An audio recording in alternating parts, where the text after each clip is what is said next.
Je suis d'une humeur exceptionnelle aujourd'hui, les amis. Je suis trop contente de vous retrouver. Et juste avant de prendre le micro et de couper le wifi, j'ai reçu une vidéo de mon petit chien. Et je vous jure, dès que je la vois, je rigole toute seule. C'est trop bizarre. Elle me fait rire. Je suis trop contente dès que je la vois. Je l'aurai bientôt dans 2 semaines. Désolée, je pense que je vais vous en parler tout le temps. Je vais être insupportable, mais je préviens. Voilà, je vais parler d'elle H24. J'ai pris un bain aussi, donc je suis vraiment bien la poser. Juste avant, j'ai été courir, après il y a eu de l'orage, donc j'ai dû rentrer, donc je me suis fait un petit bain. J'ai mis du jazz. D'ailleurs, je vais mettre du jazz pour l'intro, comme ça j'ai envie que vous soyez tout le temps dans le même mood que moi pour commencer les épisodes. Et là, je suis prête du coup à vous parler pendant des heures. J'ai un petit jus de pomme rhubarbe avec des glaçons. Voilà, je suis au top pour le sujet du jour, j'adore le sujet. On va parler du main character, du premier rôle, du personnage principal de votre vie. Comment le devenir. Ça a été un truc un peu tendance. Je sais pas si vous avez vu sur TikTok et tout. Il y a pas longtemps, il y a quand même 2 ans, je crois. Et je pense que c'est une bonne énergie à adopter. Donc j'ai envie de vous en parler aujourd'hui. Il s'est passé quelques trucs récemment dans ma vie qui m'ont donné envie de reprendre le premier rôle de ma vie. Et aussi, comme vous pouvez le voir, il y a un nouveau visuel pour le podcast. Je l'aime trop. En fait, je trouvais que c'était très intime ce qui se passe entre nous ici, parce que je partage quand même le plus profond de mes pensées, de mon âme avec vous. Et du coup, je me disais que ça coïncidait pas que ça soit un personnage imaginaire, et déjà je devais le changer parce que voilà, ça n'allait plus. Et de base, je voulais faire un autre personnage. Après, je me suis dit en fait non, il faut que je mette une photo de moi parce que c'est quand même moi qui parle et j'existe, je suis pas imaginaire. Donc j'ai pris l'inspiration d'un carnet de notes que j'avais quand j'étais petite où j'avais mis exactement cette photo et j'avais fait une flèche où j'avais écrit mon prénom. Et du coup, j'ai voulu que ça ressemble un peu à mon carnet de notes parce qu'en fait, c'est ça qui se passe ici, c'est mes notes que je vous partage en vocal. Du coup, j'espère que ça se ressent plus, que vous sentez cette connexion qui est entre nous avec cette photo et ce petit univers de carnet de notes, les petites étoiles, les petits nuages. J'adore, j'espère que vous aimez aussi. Assez parlé, rentrons dans le sujet. On s'en fout de ce que je raconte, on va parler du premier rôle. Comment devenir l'acteur principal, l'actrice principale de votre vie? Alors, je pense qu'il faut commencer par comprendre qu'on existe. C'est très bizarre ce que je vous explique, mais vous allez comprendre. En fait, il y a 1 an et demi, j'ai compris l'importance de mon corps quand j'ai compris que je pouvais mourir à tout moment. Je vous explique. J'ai découvert que j'avais un problème au cœur à un moment donné parce que je faisais des crises et mon cœur s'emballait hyper vite. Et après, j'ai été voir un cardiologue qui m'a dit que je devais me faire opérer pour ça. Et du coup, entre le moment où je l'ai appris et le moment de l'opération, il s'est passé plus ou moins 1 mois. Et pendant tout ce mois-là, en fait, j'avais trop peur de, du coup, refaire une crise avant l'opération. Et je me disais, si je fais une crise cardiaque, je vais mourir, quoi. Et vraiment, c'était possible. Et du coup, j'ai commencé à conscientiser les battements de mon cœur, tous mes organes, ma respiration, même mon sang. Je regardais ma peau et je voyais ma peau qui était plus belle quand je mangeais. Enfin, c'est trop bizarre. J'ai commencé vraiment à voir mon corps de l'intérieur, ce que j'avais jamais fait avant. Genre faire une analyse de ma biologie personnelle. Et j'avais jamais fait ça. Comme si j'étais vraiment séparée de mon propre corps, quoi, avant. Et en fait, ça m'a fait tout comprendre parce que je me suis dit, waouh, c'est une chance, quoi, d'avoir tout ça qui fonctionne et qui me permet de vivre. Parce qu'à tout moment, ça peut s'arrêter. Genre, je peux arrêter de respirer. Ou mon cœur peut s'arrêter et je peux juste mourir. Voilà, il n'y a plus de comeback. Et comprendre ça, franchement, ça a été un gros changement. Parce que j'ai commencé vraiment à faire attention à toute mon alimentation, à tout ce que je mettais dans mon corps, à comprendre que tout ça avait un lien, en fait, que ce qui rentrait dans mon corps ou la façon dont je le traitais avait un lien sur mon bien-être et mon peut-être, ma mort, peut-être un jour. Enfin, trop bizarre de ne pas l'avoir compris avant. Et là, quand je vous en parle, j'ai l'impression... Enfin, j'aime pas du tout en parler comme ça parce que ça fait genre ouais, j'ai vécu une opération, donc j'ai tout compris, ça y est, j'ai plus rien à perdre, je peux vivre. Et j'ai l'impression qu'avant d'avoir cette opération, je me disais pareil pour les gens. Par exemple, si je regarde un film et que la personne, souvent c'est ça, genre le scénario, le mec il vit sa vie normale et puis un jour bam, il perd une jambe et après il commence à vivre et du coup ouais, on comprend parce qu'il a plus rien à perdre. Mais en fait, c'est bien qu'il ait compris, comme moi c'est bien que j'ai compris après mon opération, mais on n'a plus rien à perdre non plus quand on a toutes ses jambes et toutes ses mains et pas fait d'opération. Vous voyez, ça change rien en fait. La vie est pareille. Pas besoin de gros chocs ou d'accidents pour comprendre. Parce que c'est juste important, quoi. D'être en vie, c'est une chance. On a un corps qui fonctionne et qui peut s'arrêter si on arrête de respirer ou que le cœur s'arrête. Donc, étape numéro 1, conscientiser que notre corps de l'intérieur. Je sais pas si vous voyez ce que je veux dire.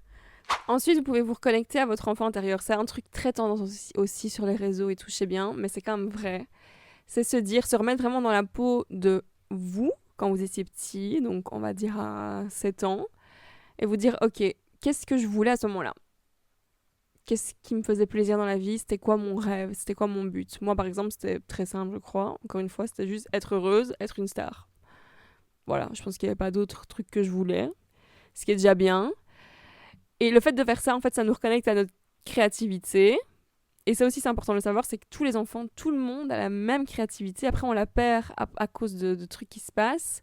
Mais on a tous ce potentiel. Tous les enfants sont créatifs, en fait. Il faut juste, après, se battre, parce qu'on a des pressions de la société qui arrivent. Mais si on se reconnecte à cette source d'enfance, on peut savoir ce qui est bon pour nous. Donc, deuxième étape, c'est faire ça. Comprendre ce qui était bon pour vous à ce moment-là de votre vie. Parce que si vous avez oublié ce moment-là, en fait, ce qui s'est passé après, c'est que beaucoup d'adultes, peut-être pas tout le monde, genre moi par exemple, mes parents ou quoi, étaient pas forcément comme ça, ou ça dépend des gens, il y avait... Enfin, dans tous les cas, il y a quelqu'un de proche ou de lointain, ou peut-être des personnages de films ou de séries, qui vous ont fait comprendre que la vie d'adulte était un enfer. Genre, je me souviens, j'ai des souvenirs que on disait aux enfants, enfin les gens disaient aux enfants, et je faisais partie de ces enfants, profite bien de ces moments, hein, Lucia, parce que tu verras plus tard, ça va être très dur. Hein. La vie d'adulte est très compliquée. Hein. Profite bien d'avoir cette insouciance et tout, parce que tu verras, vous voyez, ces phrases, genre, elles n'inventent pas, elles existent. Il y a plein de gens qui disent ça, même dans Friends, je me souviens, qui est quand même assez référé. Le jour où ils fêtent leurs 30 ans, tous, c'est un enfer pour eux, quoi. Ils disent non, j'ai pas envie de vieillir, oh my god, quelle vie de merde. Ils détestent le fait de vieillir. Et du coup, j'ai l'impression qu'on bourre le crâne des enfants avec des pensées qui sont fausses, qui c'est pas vrai, genre la vie d'adulte n'est pas un enfer. Et ça laisse place à une énorme angoisse qui fait que tous les enfants, enfin pas tous, hein, mais beaucoup d'enfants, peuvent passer en mode survie. Je vais vous expliquer. On va reprendre comme d'habitude l'exemple d'un petit animal. On va prendre un petit poisson. C'est comme si ce petit poisson est dans son petit nid douillet avec ses parents. Il chante, il danse, il fait des bricolages, il est tout content. Et un beau jour, on le lâche dans l'océan. Et là, tous les gros prédateurs et tous les méchants poissons lui disent « Non, non, non, tu pourras pas danser, t'as bien profité, mais maintenant tu vas bien baver, on va tous t'attaquer et te faire du mal, et on va te maltraiter. » Vous voyez cette image, mais c'est vraiment ce qui se passe, hein, parce qu'à un moment donné, la société nous dit plein de trucs horribles par rapport à nos rêves, en fait. Parce que je sais que, par exemple, mes parents, mes proches, mon frère, mes amis proches, voilà, m'ont jamais fait comprendre que mes rêves étaient inatteignables. Parce que vraiment, j'ai eu une éducation très très libre, dans le sens où je pouvais faire un peu ce que je voulais. Mais par contre, j'ai pas eu d'accompagnement dans tout ce cheminement. Et ça, personne ne l'a. Franchement, c'est pas que pour moi, mais personne va vous tenir la main toute votre vie. Parce que autant mes proches m'ont pas fait comprendre que mes rêves étaient pas possibles, alors que peut-être que d'autres, je sais qu'il y a des parents qui peuvent essayer de mettre les enfants dans un moule, genre il faut avoir un travail stable, avoir ça, suivre un peu le schéma type ordinaire de la vie. Dans tous les cas, il y a des personnes sur le chemin qui vont vous en mettre plein la gueule, c'est ce qui s'est passé dans ma vie. Parce que quand j'ai été plongée dans l'océan de tous ces gens, et que j'avais mes rêves de petite fille, je m'en suis pris plein la gueule, genre vraiment, en mode, dès que j'essayais de faire un truc un peu créatif, on se foutait de ma gueule, genre ouais, Bon Jovi. Et je trouvais ces gens stylés, quoi. J'avais des commentaires en mode, tout le monde se foutait de ma gueule, mais vraiment. Et ces gens, je me disais, c'est des gens cool, en fait. Alors qu'en fait, pas du tout, parce que c'est pas du tout cool d'abaisser les autres, enfin bref. Mais on me disait, ouais, chanteuse en carton, blablabla. Enfin bref, j'ai vécu un moment de limitation dans mes rêves, parce que tous les gens, et ça dépend fortement aussi de l'environnement, franchement je vous en parle après, de trouver son environnement, mais voilà, je suis rentrée dans ce combat de survie, et c'est ça en fait, la survie c'est l'inverse de la création. Ce qui se passe, comme un animal, quand il est en mode, quand il se fait attaquer, quand il est là, il est chassé par un prédateur ou il se fait attaquer par quelqu'un, ce qu'il fait c'est, il essaie de se cacher quelque part pour pas se faire manger. 2, il veut courir très très loin. Et 3, il reste là mais il se bat avec les autres. Donc dans tous les cas, il est dans un sentiment de peur. ce qui se passe quand on arrive en ce moment où on laisse pas place à nos envies profondes d'enfance. Et quand t'es dans cet environnement de survie, ça ne laisse aucune place vu que t'es en mode alerte, urgence, au secours, il va se passer un danger, t'es en danger là, on peut t'attaquer à tout moment pour ce que tu veux faire.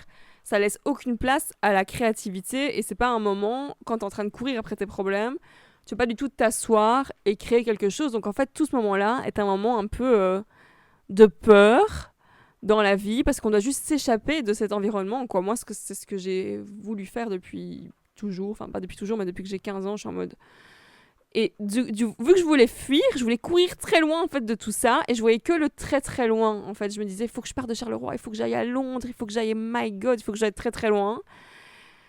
Parce qu'on veut juste fuir, mais pendant tout ce temps-là, qui a quand même duré des années, quand tu essaies de te battre contre les gros poissons, tu peux rien vraiment faire de constructif parce que tu es en train de fuir tes problèmes. Donc, ce moment-là, laisse pas du tout place à ton bien-être non plus et tu te sens un peu séparé du coup de toi-même parce que tu es en train juste de fuir, séparé de tout le monde et c'est une place effrayante quoi dans la vie.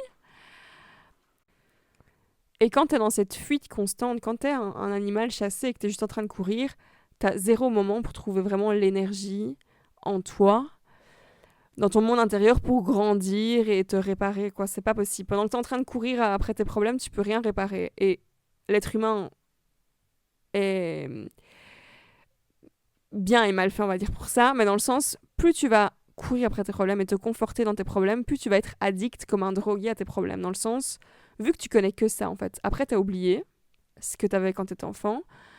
Du coup, tu connais que ça, ce moment de danger dans l'océan où tout le monde veut t'attaquer, donc c'est tout ce que tu connais, donc tu deviens un petit animal effrayé, et tu te confortes là-dedans, et tous tes problèmes dans ta tête vont devenir de plus en plus grands et prendre une énorme place, comme un truc toxique qui va s'agrandir en toi et te rendre en fait malheureux parce que tu vois pas le bout ou le fond de la course, ce moment de sécurité.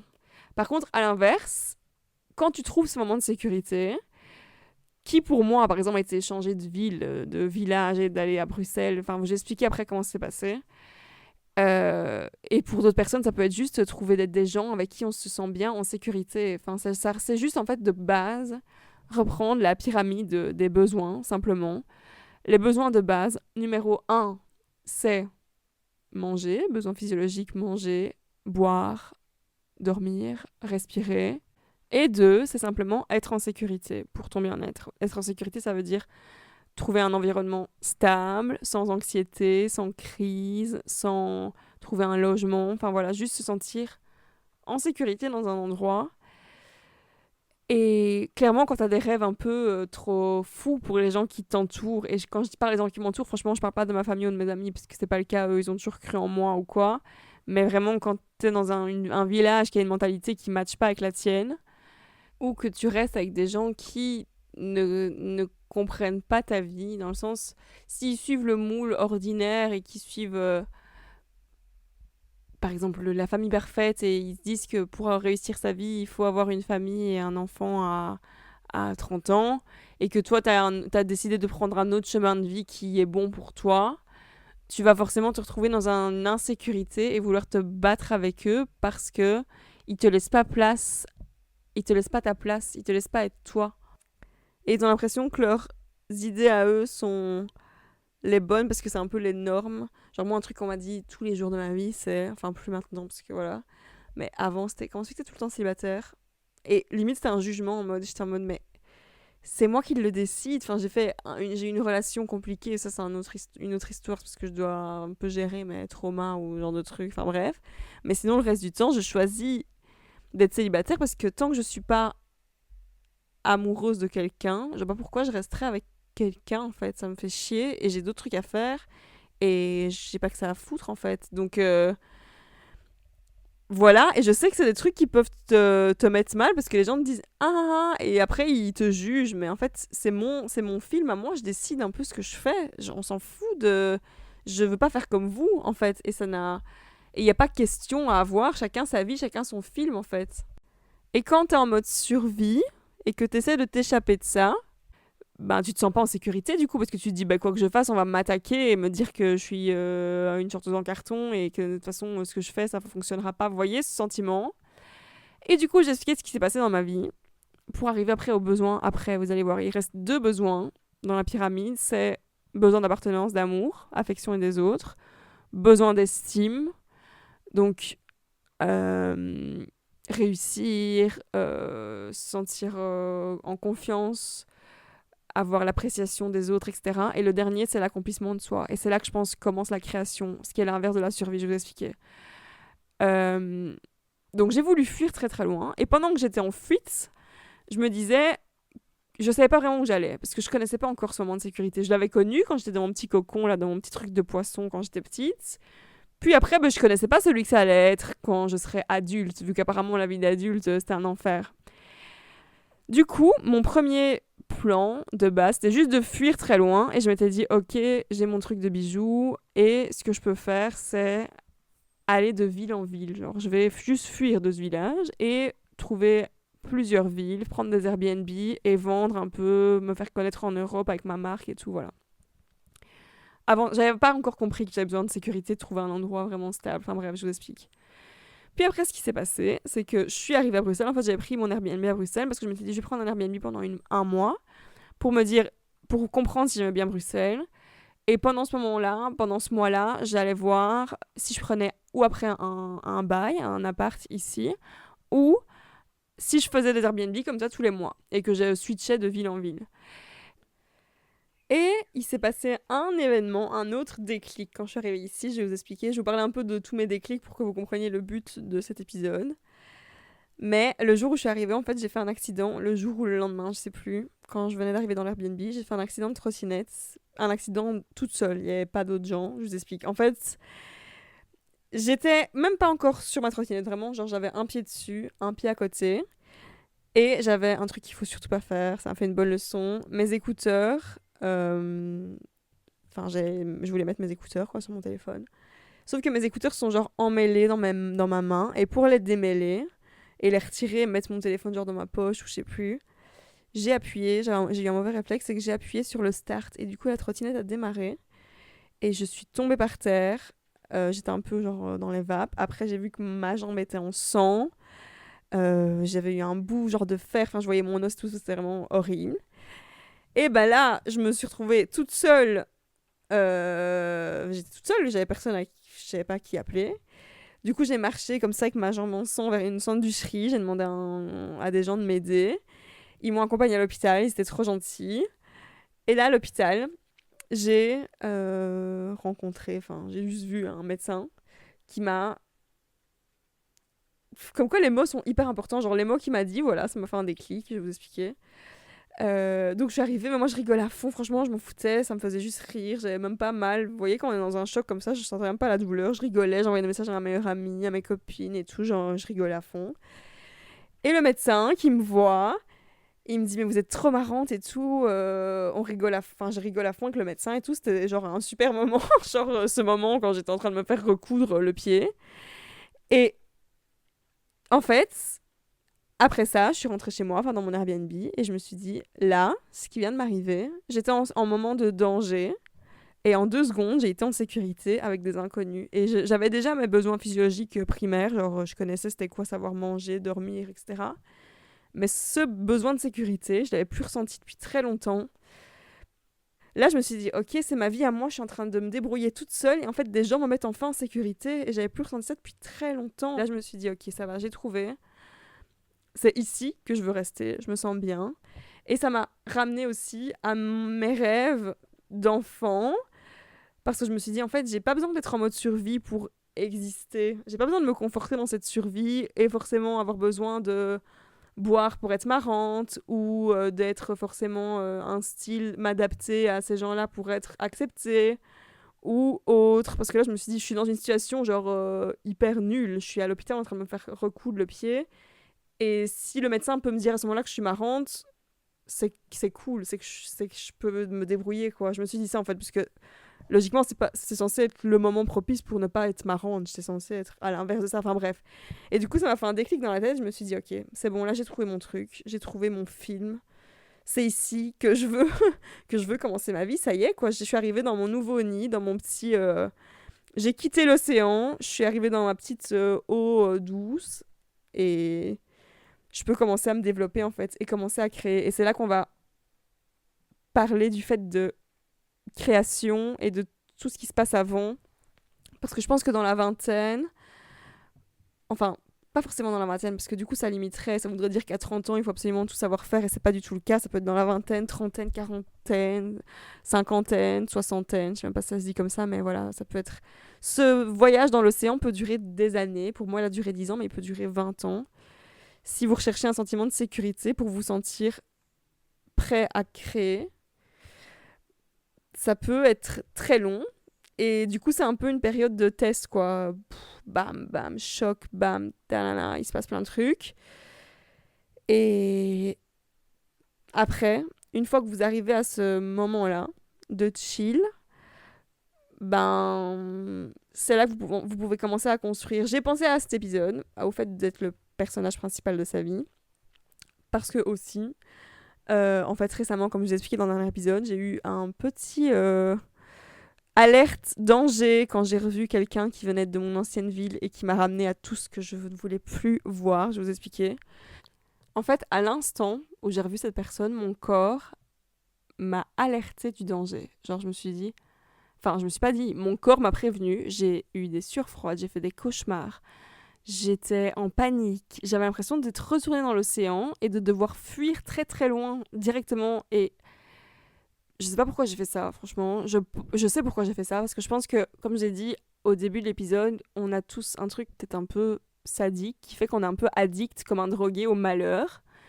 Et que du coup, quand on connaît, même là, moi qui connais le bonheur actuellement, je sais pas, j'ai voulu voir à quel point le malheur était encore existant, sûrement pour bien comprendre que je voulais plus ça. Donc c'est ce qui s'est passé.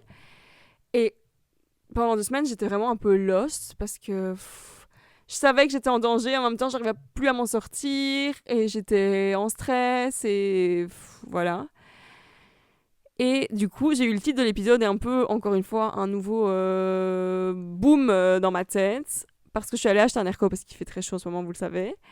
Et quand je suis allée acheter l'airco, le gars m'a demandé comment c'était chez moi et tout, pour qu'il sache quel airco me conseiller. Et je lui ai expliqué du coup que j'habitais dans les toits, et que mon matelas était en dessous du Velux, et qu'il y avait une mezzanine. Enfin bref, voilà, je lui ai expliqué mon appart. Et il m'a dit, oh, comme vous me l'expliquez, on dirait trop que votre appart, il est dans un film. Et dans ma tête, je me suis dit, mais oui, genre ma vie, j'ai enfin commencé mon film, clairement, parce que j'ai enfin trouvé mon endroit, ce que je veux faire de ma vie, je l'ai. Donc il y a personne, genre lui, il va pas du tout être un second rôle, ni un figurant, ni plus quoi que ce soit, il fait plus partie de l'aventure, il est dégagé de mon film. Et moi, je suis plus dans son film, à lui non plus, parce que j'ai vraiment pas envie d'y jouer, je vous promets, c'est vraiment... Voilà. Donc, je me suis dit, ok, là, j'ai tout pour ça. Et j'ai vu, en fait, j'ai compris que cet océan, je voulais plus y aller, et que je devais vraiment fixer mes barrières, en fait. Parce que je suis en train de créer mon film, et vous aussi, vous êtes en train de créer votre film, donc c'est vous qui choisissez qui est dedans et qui n'est pas dedans.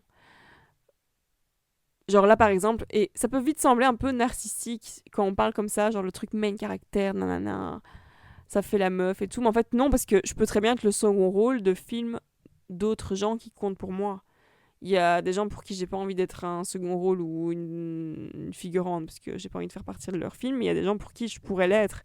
Dans le sens, si j'ai un anniversaire de quelqu'un, le premier rôle de la personne qui fête son anniversaire, ça sera elle, le premier rôle, et moi je suis un second rôle parce que j'interviens en tant que Camille dans ce film à elle. Je sais pas si vous voyez, par exemple, là vous écoutez peut-être mon podcast dans votre voiture. Du coup, vous êtes clairement le premier rôle de votre vie. Et moi, je suis une figurante qui passe dans le bas. Par contre, là, moi, en train d'enregistrer, chez moi, je suis dans le premier rôle de la mienne. Je sais pas si vous voyez. Dans toute situation, vous êtes vous le premier rôle, et des gens vont venir figurer et participer parce que c'est vous qui l'avez décidé. Et quand une question se pose, regardez à l'intérieur de vous ce que vous voulez vraiment, ce que votre intérieur vous dit, au lieu de regarder à l'extérieur. Moi, des fois, quand j'essaie de m'adapter un peu, parce que des fois, je me dis, oh là là, j'ai 28 ans, j'abuse à tout le temps vouloir ma vie saine et chez moi, je devrais peut-être sortir plus et faire comme les autres, nanana. Et après, je me dis, mais en fait, là, je regarde eux ce qu'ils font, mais moi, je regarde pas moi ce que je veux. Moi, ce que je veux, c'est pas ça. Donc, pourquoi j'irais faire comme leur film à eux? Non, je fais mon film à moi. Je sais pas si vous voyez où je veux en venir. Toujours regarder à l'intérieur au lieu de regarder à l'extérieur. Et c'est là que vous commencez, je pense, à créer. C'est là ce moment où on crée. Là, maintenant, je me sens vraiment en sécurité. J'ai un truc de création qui est ouf. C'est que je sais pas, je me sens tellement en confort dans ce que je fais que j'ai envie même de dessiner et tout, des trucs que j'avais jamais eu envie de faire, jamais aimé dessiner, mais j'ai envie de sortir des trucs de moi et j'avais pas de moyen de le faire avant parce que je me sentais pas confortable pour le faire, alors que maintenant c'est le cas. Et du coup, vraiment, là, on arrive à l'inverse de la survie, quoi. La création, ce besoin d'accomplissement de soi où au lieu que tout soit bloqué et qu'on se sente déconnecté de tous, on se sent connecté à tout le monde et chaque film est différent. Ce serait pas marrant si tous les films étaient les mêmes. Chaque histoire est différente. Chaque personne crée sa vie en fonction de ses besoins à elle. Et, et voilà. Et il faut pas essayer de se comparer, surtout pas se comparer à d'autres films, à d'autres personnes, au moule, à la pression sociale que vous pouvez subir. Parce que du coup, ça voudrait dire que vous rentrez dans le film des autres gens, c'est un peu nul. Et regardez à l'intérieur de vous quand quand vous avez une idée ou quand vous posez une question, au lieu de regarder à l'extérieur. Quand vous regardez à l'extérieur, vous demandez des avis à tout le monde, alors que les autres, ils ont leur film à eux et ce sera leurs idées à eux. Tandis que quand on regarde à l'intérieur, par exemple, là, quand j'ai eu un peu mal au cœur, j'ai pas eu mal au cœur et ça a été un peu un sentiment différent. J'étais en mode, mais oui, j'ai pas eu mal au cœur pour lui et je me suis pas dit, oh là là, il part de ma vie, je suis trop triste. Je me suis dit, mais j'ai eu mal au cœur pour moi-même, en fait, ce qui est logique, vous allez me dire. Mais je me suis dit, mais en fait, j'ai mal au cœur de me faire ça à moi. Comment je peux m'infliger ça? Et c'est un sentiment différent, en fait, quand vous regardez à l'intérieur de vous. Comment vous pouvez vous faire ce mal de vouloir correspondre à d'autres films ou de vouloir faire rentrer des gens qui n'en font plus partie. Et pour votre propre vie, la meilleure chose à faire et la chose logique à faire dans une vie, c'est d'être le premier rôle parce que c'est comme dans la scène d'Andy Holiday, je sais pas si vous vous souvenez, quand Kate Winslet elle part à Los Angeles, elle s'en va parce qu'elle veut changer de vie et voilà, elle est pas bien avec son mec Jasper qui est un connard, enfin bref. Et en fait quand elle part, elle rencontre un scénariste qui devient son ami, qui a gagné un Oscar et tout, enfin il est trop cool. Et elle parle avec lui, et en fait il lui répond juste, mais pourquoi tu t'agis comme le second rôle de ta vie à toi? Pourquoi tu prends pas le premier rôle? Genre qu'est-ce que tu fais? Arrête d'avoir ce rôle de la meuf en retrait alors que c'est ton film, c'est ta vie. Et en fait après elle dit mais oui, et elle vit sa vie simplement, elle dit au revoir à ce mec qui sert à rien. Elle fait ce qui est bon pour elle, comme on l'aurait tous voulu quand on était petits vivre notre vie à nous et on s'en fout des règles. Il n'y a pas de bouquin écrit avec le bon choix. Chacun vit sa vie comme il le veut et je pense que c'est comme ça que tout le monde peut se sentir bien et à sa place et après se sentir connecté aussi. Et c'est tout pour aujourd'hui, c'est tout ce que j'ai, je pense. Enfin, je suis sûre, c'est tout. J'arrête l'épisode. Merci d'avoir passé ce moment comme d'habitude avec moi. Et si vous avez envie de me mettre 5 étoiles, ça me fait le plus grand des biens. J'ai l'impression de vous supplier à chaque fois que je vous demande ça, mais je vous jure, j'aime trop, enfin ça me fait trop plaisir. Et vous pouvez me suivre aussi sur Spotify si vous écoutez, si vous avez envie de ne pas manquer les prochains épisodes qui sortent tous les mercredis. Sur Amazon, sur Apple, pareil. Vous pouvez me suivre sur Instagram sur le compte Good Morning Bruxelles et m'envoyer un message si vous voulez partager votre ressenti avec moi. J'ai aussi une marque de bijoux qui s'appelle Lucci Jewelry. Mon site c'est luccijewelry.com. Mon compte Insta c'est lucci.jewelry. Et vous avez 15% avec le code GoodMorning15 sur le site GoodMorning15, pardon. Et je le dis tout le temps, mais je suis vraiment hyper contente de faire ce podcast parce que je vous avoue que l'épisode d'il y a 2 semaines, celui sur les 7 péchés capitaux, je me sentais un peu pas bien après parce que je me suis dit aïe aïe aïe, j'étais pas vraiment en forme, j'avoue. J'étais un peu, je vous dis, perdue. Mais il fait partie de mon parcours en fait, il fait partie de ma création et je pense que j'écouterai tous les épisodes dans peut-être 3 ans et je me dirai ok à ce moment-là j'étais comme ça et ça fait partie un peu, je grandis ici en fait toutes les semaines je partage juste mes pensées et c'est ça ma création et c'est ça qui me fait kiffer donc je suis contente de le partager avec vous et bisous les gars, je vous aime, à la semaine prochaine, thank you, love you.